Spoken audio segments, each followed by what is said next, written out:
two, one, two, three.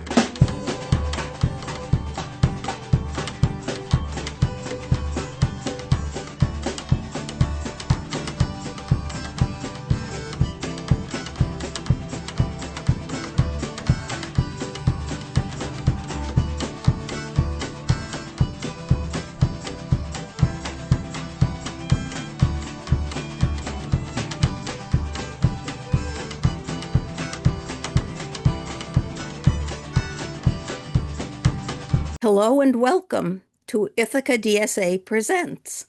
I'm Theresa Alt. I'm here today with my husband and comrade, Wayles Browne. Today he will be speaking in the role of a peace activist. Wayles, tell us about a recent event that you were at. A recent event that I was at here in Ithaca is the commemoration of 80 years since the first atomic bomb was dropped on Hiroshima, Japan, and that was on the 6th of August, 1945. And 3 days later, the American Air Force dropped another atomic bomb on the Japanese city of Nagasaki. That was the 9th of August of 1945. And so far, those are the only two times that the atomic bomb has been used against people. There have been a lot of tests. There was one test before they dropped those two, and there have been lots and lots of tests since then. But it hasn't been used as a weapon against people. It's just been used as a weapon to make threats against people. Do you have any memory of hearing about those bombs? Not at the time. I mean, I was quite a small child. Yeah. So let's see. I was born in 1941, so I would just have turned 4. No, I don't really have memories of the current news until a few years after that. I had just turned 2, and I do not remember hearing anything about the bombs. My earliest datable memory is VJ Day, Victory over Japan Day, which was 2 weeks later that same year. Yeah, there are two dates that you might quote for victory over Japan, either the middle of August or the beginning of September. I've been reading about the history of that. During World War II, there was something of a race to make uh, nuclear bombs, and the United States was trying to do it as quickly as possible, worried that Germany might also be working on a nuclear bomb. Germany certainly had nuclear physicists, and they were working, but not with such intensity. The Soviet Union had apparently started working, although they wouldn't have one for another 4 years after the end of the war. And Japan had a few nuclear physicists, and there were two projects in Japan during the war, but neither one of them got much support. They didn't get very close to producing a bomb. Ah, that's new to me. I knew that we were concerned that Nazi Germany would develop a nuclear weapon. I did not know that there was well, I don't know if there was concern about Japan or if we only discovered that later. I think it's true that everybody in the world physics community knew about Werner Heisenberg in Germany. Yes. And not many people in the world physics community knew about Hideki Yukawa in Japan until he actually won a Nobel Prize for Physics in 1949. But the Japanese government had hoped to enlist him in one of their wartime projects. But as I say, it didn't get very far. And I seem to recall, I mean, not re recall from childhood, but to recall from later reading history that after the nuclear bombs had actually been used, there was quite a split among the scientists who developed them, some remaining gung-ho Mhm. to continue developing such weapons, and others saying that there had to be nuclear disarmament. And perhaps you could get into that. Yeah, maybe the most gung-ho of all was Edward Teller, who was a Hungarian physicist immigrant to the United States. In fact, a very large proportion of the scientists and engineers who worked on the American nuclear bomb project were immigrants to the United States. So we shouldn't discount the contributions that immigrants can make. Robert Oppenheimer was a natural born American, and he led the project during the war, but was much more doubtful about its fruits afterwards. And he got accused of not of un-Americanism and treason later on. But yeah, allegedly Hans Bethe, immigrant, taught at Cornell for many years, had been brought in to work on the project, but he was hoping that what they would find was that it wouldn't work. Unfortunately, it did. And it's interesting, there are two kinds of nuclear bombs that the United States was working on. One using an isotope of uranium called uranium-235, and it was possible to separate that out from natural uranium, which is mostly uranium-238, but it's got some 235 in it. And the other used plutonium, which you could only make by bombarding elements with neutrons. And the U.S. made enough plutonium to test out a bomb earlier in 1945 in the Southwest. Didn't do a test of the uranium bomb, but built one, dropped it on Hiroshima. It worked. They made another plutonium bomb and dropped it on Nagasaki, and it worked. And we could say a word about how the American Air Force chose its cities as targets. Namely, they thought of dropping it on Tokyo, but Tokyo had been the target of so many so-called conventional bombs and fire bombs that they thought there's not much left there to burn down. And they thought of some other cities which had military installations, or at least they thought had military installations. And Hiroshima did. It may not have been their first choice. Nagasaki didn't have much at all in the way of military installations. And in fact, the bomber pilots had to change their target as they were flying along because there was fog and cloud cover over their other prospective targets. But they did drop it on Nagasaki, and it did do a great deal of damage to Nagasaki. And if you're up for some statistics, there are some approximate measurements of how many people got killed. I'm taking this from the Wikipedia article, and as I say, they are approximate. In Hiroshima, between 90,000 and 166,000 people got killed. Of those, 10,000 were soldiers, and the remaining 80,000 to 156,000 were civilians, except for 12 people who were prisoners of war from the armies fighting against Japan. Americans? Not all, because there are lots of other countries involved, Australians and New Zealanders. Nagasaki estimate 60,000 to 80,000 people killed. Of those, just 150 were Japanese soldiers, and between 8 and 13 Allied prisoners of war. So, estimates are approximate, obviously.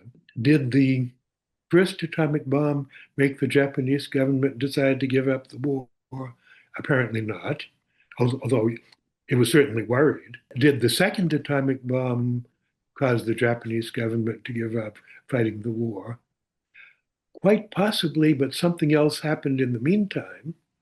which is that earlier on the same day, 9th of August, 1945, the Soviet Union decided to come into the war against Japan. Up to then, it had only been fighting the war against Nazi Germany. So it declared war on Japan on the 9th, and it invaded Manchuria on the Chinese mainland, which the Japanese forces had taken earlier in the war. And so it's still unclear whether the Soviet Union coming in was more of a worry than the second atomic bomb. But what we do know from the history is the emperor took an active part in the discussion, which he really wasn't supposed to do. He was supposed to be above all kinds of secular things. And he was for giving up. And part of the Japanese military was not for giving up. In fact, a few of them decided to try a coup against the emperor's government, but they failed. And so the remaining Japanese government sent word it was okay with surrendering. And the American Navy and some other navies sailed into Tokyo Harbor and were all set to accept the surrender. I'd like to hear more about the subsequent movement for nuclear disarmament. There was disagreement even within the American government about whether to drop the bombs at all, and after the war, disagreement about whether to go on developing bigger bombs. In fact, in the end, they did develop the hydrogen bomb, which is much bigger. It has an atomic bomb inside it, and then it has hydrogen around it that will cause a fusion reaction. And the Americans tested some of those at the end of the 40s, and the Soviets did very soon after. But I think the movement for nuclear disarmament was not so much a faction of the government as a popular movement. I mean, I remember marching in many protests. Yeah, there are protests against the use of atomic bombs. Well, after the end of the war, because during the war, none of the civilian population of the United States, Britain, other countries knew what was going on. The bomb test was pretty secret. The bombs on Japan couldn't be kept secret, but they really came as a surprise to all the American population and British population. After the end of the war, we can say things were very complicated because there was a lot of government propaganda in favor of peaceful uses of nuclear energy, building reactors to get power out of them. And some of the population had doubts about that. It's coming back. Yes. Yeah, well, we have quite a number of nuclear power plants, and there's a movement here in New York State to build some more because it doesn't quite count as renewable energy, but it does count as energy not using fossil fuel. So the governor has come out in favor of building some new and more modern nuclear power plants. But meanwhile, there's been a lot of sentiment to the effect that the atomic bomb never should have been dropped on civilians. And maybe they ought to have done a test in a place where the Japanese army could look at it and see what was liable to happen. We can't say that agreement was ever reached about that. There were some very brave reporters, both in Japan and in this country, that reported on the consequences of the nuclear bombing. And the book Hiroshima by the reporter John Hersey was published in the New Yorker in installments at the end of 1946, got to Japan in 1947, and was translated as a book in 1949. Well, I can, as I kind of hinted before, I can say there was, over the years, over the decades, there was a very lively movement for nuclear disarmament well, actually, I think we first heard of it from Britain and CND, the Campaign for Nuclear The disarmament, Disarmament. yeah. I remember meeting some of the people on a visit to England. Hmm. I must have been about 10 years old at that time. And I remember here in Ithaca in the 1980s, Ruth Yarrow heading up what was called the nuclear freeze movement. 1970s, 1980s, yes, there was a strong nuclear freeze movement, and Ithaca was part of it. And I think more recently, there has actually been an international treaty. Perhaps you could tell us about that. There has indeed been an international treaty, the Treaty on the Prohibition of Nuclear Weapons, which was written, well, first by a movement called the International Campaign to Abolish Nuclear Weapons, ICAN or ICANW, and then a, a large number of member countries of the United Nations got together and put, put the treaty into final form in 2017 and started signing it officially on the 20th of September 2017. And the treaty said nuclear weapons ought to be prohibited. Countries that didn't have them shouldn't get them, shouldn't develop them, uh, shouldn't agree to host them on their territory. Countries that did have them should, well, it didn't say immediately get rid of them, but it did say adopt a plan for getting rid of them. And a lot of countries signed it on that first day, the 20th of September 2017. The way treaties work in general, international agreements or conventions or treaties, countries can sign them, and then there's another step called ratifying them, which means making our signature official. And the text of the treaty said, after a certain number of countries sign and ratify this treaty, it's going to be official. It's going to be in force, as they say. I think it was 30 countries. I may be wrong about that. But it came into force on the 22nd of January, 2021. However, it was only official, it was only legal for those countries that had signed it and ratified it. And there's been an increasing number of those.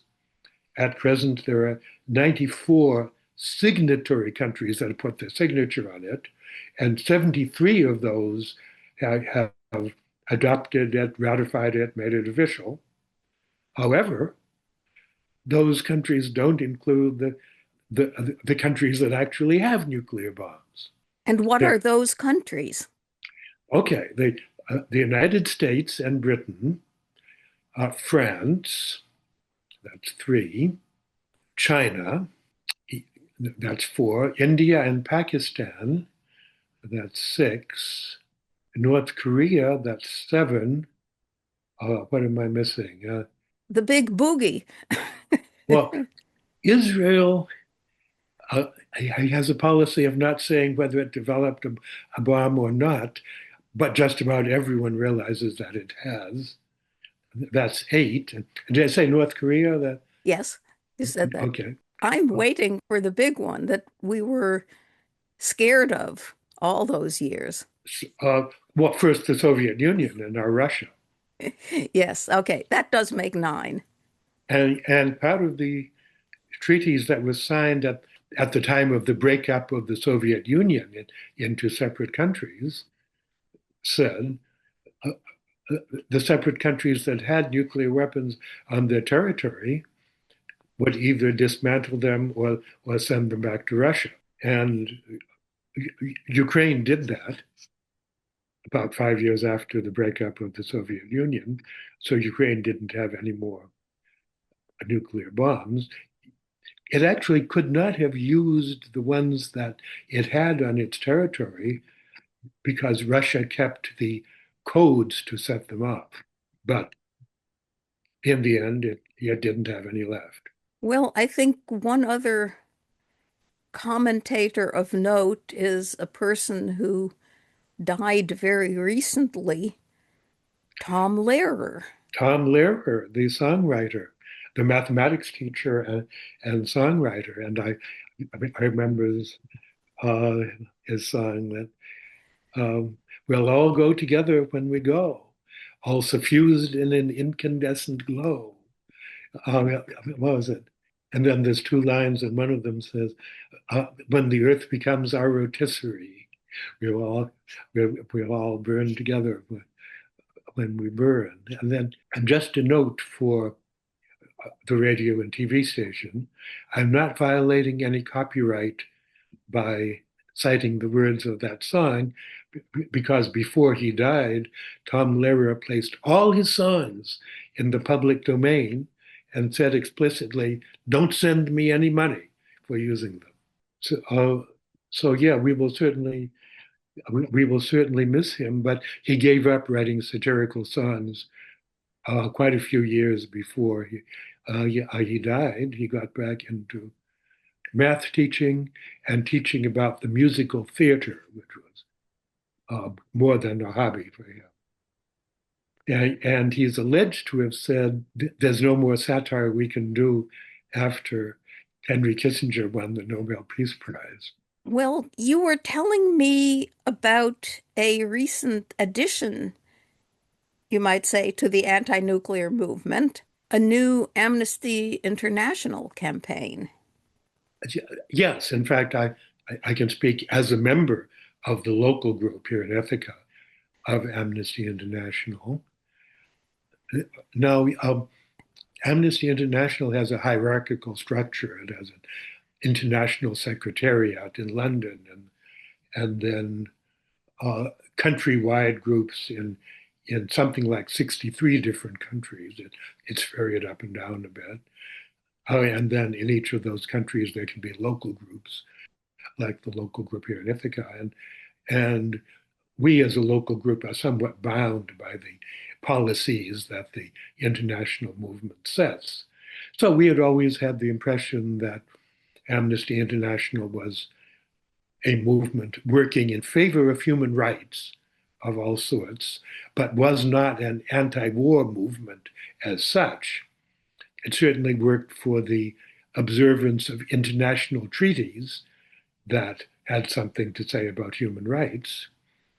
And it worked for the observance of the Geneva Conventions, which were not anti-war as such, but they said, if you're going to have a war, you have to treat people with some deference for their human rights. You had to give prisoners of war proper treatment, and you had to spare civilians as much as you could.